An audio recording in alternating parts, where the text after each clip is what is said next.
Hi, my name is Erin and I'm from Sugar Bee Sales, and today I'm excited to tell you about a needle felting company called Woolpets. They're made here in Washington State in Port Angeles.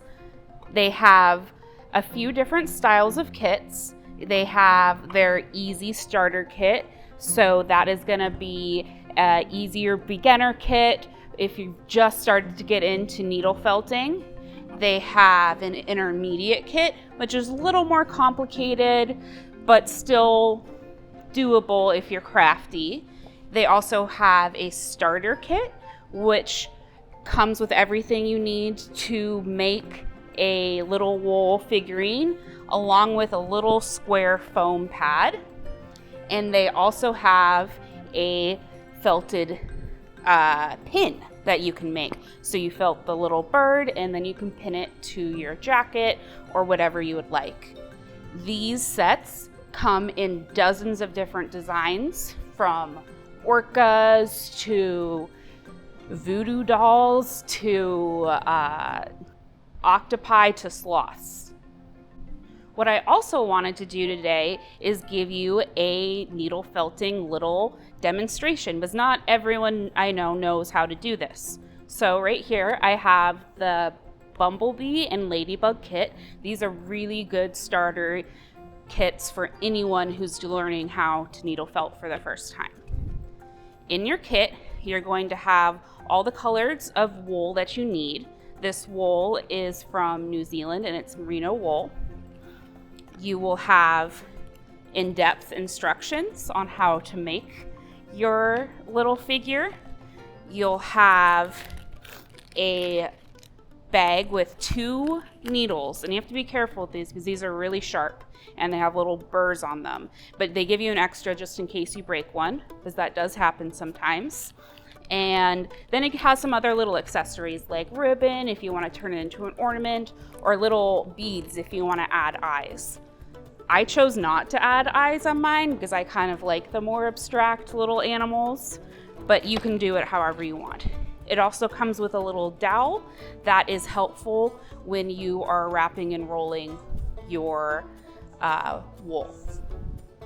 Before felting, you'll need a foam pad or some kind of pillow that you can needle felt onto. Woolpets does sell multiple sizes of foam pad, but this size is my favorite, and I think it is a great size for most felting projects. So we're gonna start with the ladybug. And the first step is just to pull some wool apart. You never want to cut wool with scissors, you just want to pull it because the fibers are not super long, so it's pretty easy to just pull apart. So you're gonna fluff it up so it looks all nice and airy, and then you'll take your dowel and you wrap it around your dowel to come up with that kind of oval shape.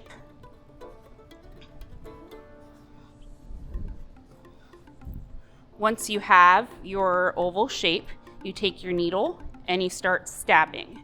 And you just want to make sure to be careful that you're not stabbing your fingers and that you're pulling the needle straight up and down. If you pull it out sideways, you're more likely to break it. So you just stab and you shape your project. One of the things I love about needle felting is that it's a very forgiving art form. It's really difficult to mess up. If it's too big, you can just continue to felt it and it'll compact it and make it firmer. If it's too small, you can just add more wool. After a while, you should have come up with a little oval shaped piece of wool, and this will be the body of the ladybug. And for now, you can roll it just so the fibers get nice and neat and aren't sticking up everywhere, and you can set it aside. The next thing we're going to do is create the head. So for this one, you're going to take a smaller piece of the black wool, and again, you're going to fluff it up and then wrap it around the dowel. And this one, you want it to be a little tighter because the head's going to be a little more round as opposed to an oval. So then you stab again to secure that end down. Once you have made your ladybug head, you can attach it to the body with your felting needle. So you can just kind of start around the edges. Again, stabbing and using the wool fibers to tangle and attach the two pieces together. So you want to go in a full circle all the way around, kind of stab through the top a bit, just to make sure it's nice and secure. I kind of like to go from both ways so that to make it extra secure. Once you have attached the head, the next step is decorating it. So your first thing you do is you take just a little piece of wool and you form it into a little stripe. You then attach it to the top of the ladybug's head with the needle, so it just blends right in there. And then you create a line right down the back of the ladybug. And again, it's really nice how you can just kind of move the fibers and form it however you want. So there's no way you can really mess up making a needle felted figure. The next step is adding the little dots to the ladybug. So you take just a tiny little piece and in your fingers, you make it into a little ball. So it just looks like that. And you attach it to the back of the ladybug.